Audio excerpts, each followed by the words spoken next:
Je pense que toutes les entreprises françaises et internationales aujourd'hui ont besoin d'avoir un minimum de sécurité quant à leur activité. Comment est-ce que tu gères le fait qu'il y ait un acteur externe qui gère une partie de ton SI? EPSA était dans une étape cruciale dans son développement puisqu'il cherchait un infogérant de qualité et sachant s'adapter à ses multi-tenants et à son accroissement, on va dire, quasi exponentiel. Au sens large, qu'est-ce que tu retiens de ta collaboration avec mCloud?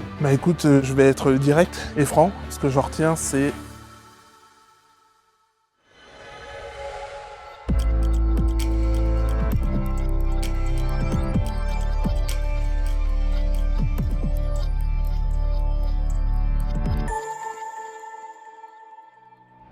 Jean-Marie, bonjour. Bonjour Arnaud. Merci de nous rejoindre. L'idée, c'est de faire un petit retour d'expérience sur ta collaboration entre EPSA et Devoteam. Ce que je te propose, c'est qu'on commence par se présenter tous les deux, et puis on reviendra sur EPSA, et après on reviendra un peu sur le projet qu'on a fait ensemble. D'accord, avec grand plaisir. Alors de mon côté, Arnaud Durand, moi je suis responsable commercial chez Devoteam mCloud. Donc j'accompagne aujourd'hui à peu près 80 PME qui sont quasiment toutes françaises, de toute taille, tout secteur. Très bien, moi je suis Jean-Marie Nelson, je suis l'IT manager de la société EPSA, donc je suis là depuis 1 an et demi, plus ou moins. Est-ce que, Jean-Marie, tu peux nous réexpliquer du coup ce que c'est EPSA et qu'est-ce que vous faites chez EPSA? Oh, EPSA.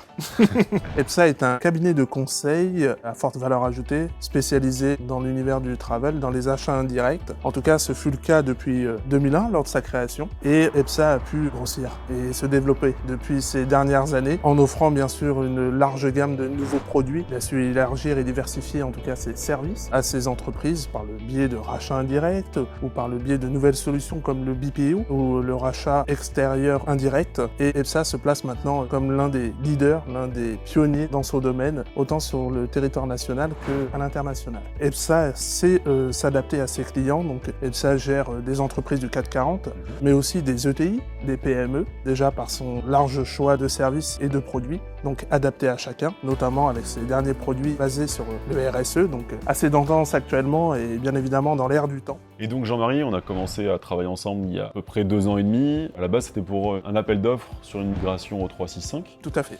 Donc on a fait la migration au 365 et après s'est posé la question de l'infogérance. Tout à fait. Et à ce moment-là, du coup, EPSA était dans une étape cruciale dans son développement puisqu'il cherchait un infogérant de qualité et sachant s'adapter à ses multi-tenants et à son accroissement, on va dire, quasi exponentiel. Donc nous sommes tournés vers Devoteam qui a su répondre en tout cas à nos besoins immédiats.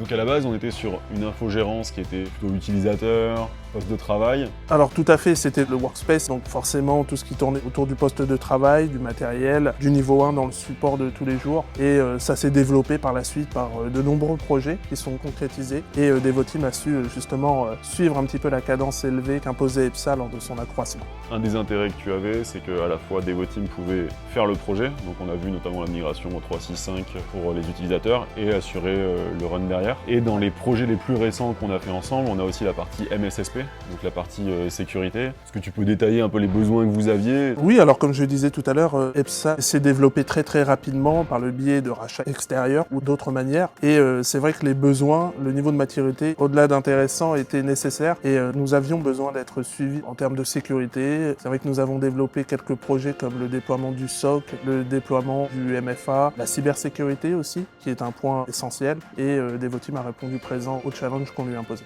Pour toi, avec des utilisateurs du coup qui sont nomades, c'est quoi l'intérêt d'un SOC ou MSSP comme on l'appelle chez nous? Alors le MSSP pour nous c'est la base, effectivement. Je pense que toutes les entreprises françaises et internationales aujourd'hui ont besoin d'avoir un minimum de sécurité quant à leur activité. Donc je pense que là-dessus tout le monde est d'accord, notamment avec les événements mondiaux auxquels nous faisons face aujourd'hui. Et le SOC c'est, dirons-nous, le premier palier dans une étape un peu plus importante qui est la cybersécurité par la suite. Et encore une fois, bravo d'ailleurs aux équipes Devoteam qui ont su répondre présent. Du coup Jean-Marie, donc toi tu es à l'IT de EPSA et vous êtes plusieurs à l'IT. Comment est-ce que tu gères le fait qu'il y ait un acteur externe qui gère une partie de ton SI? Est-ce que c'est problématique pour toi? Est-ce que c'est compliqué? Ou est-ce que au contraire tu le vois comme quelque chose de délégué et du coup c'est simple, ça te permet toi d'avoir plus de temps pour d'autres projets? C'est quoi finalement l'intérêt d'avoir un infogérant versus le faire soi-même? En fait c'est un double avantage. Déjà stratégiquement je trouve que c'est intéressant d'avoir un infogérant sur lequel on peut compter dans la vie de tous les jours, qui soit totalement autonome, qui connaît nos difficultés, nos enjeux et nos projets dans le futur. Donc déjà ça c'est très bien, ça veut dire aussi qu'on lui fait confiance et c'est le cas actuellement. Devoteam sait être intéressant connaissances sur ce domaine-là. En deuxième partie, effectivement, ça nous permet aussi, nous, de nous concentrer sur d'autres sujets, d'autres projets en interne et de contrôler par la suite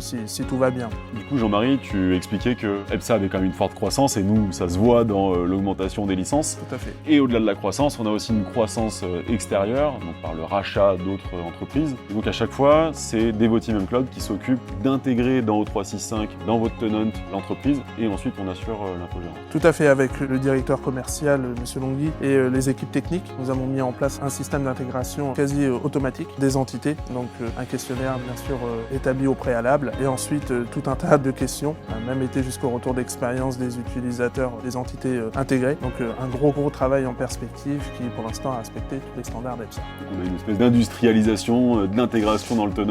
La différence, c'est que Devoteam a su allier aussi le côté humain. Donc on a toujours une personne, généralement le directeur commercial, qui appelle le responsable de la nouvelle entité qui est intégrée, pour savoir si tout se passe bien, si tous les process sont respectés et s'ils sont satisfaits, ce que j'apprécie tout particulièrement. Du coup, Jean-Marie, on a encore plein de projets à arriver. Je crois qu'il y a des projets autour de la data, il y a des projets autour de la téléphonie. Au sens large, qu'est-ce que tu retiens de ta collaboration avec M-Cloud ? Bah écoute, je vais être direct et franc. Ce que j'en retiens, c'est professionnalisme, respect, humain. Donc côté humain, encore une fois, toujours apprécié. Devoir de conseil et veille technologique. Voilà, ce sont 5 piliers sur lesquels fonctionne Devoteam aujourd'hui, en tout cas pour les services qu'ils nous proposent. Et je pense d'ailleurs qu'ils vont peut-être opter sur un 6e pilier et on en discutera prochainement. Ça marche. Merci beaucoup Jean-Marie. Avec grand plaisir Arnaud.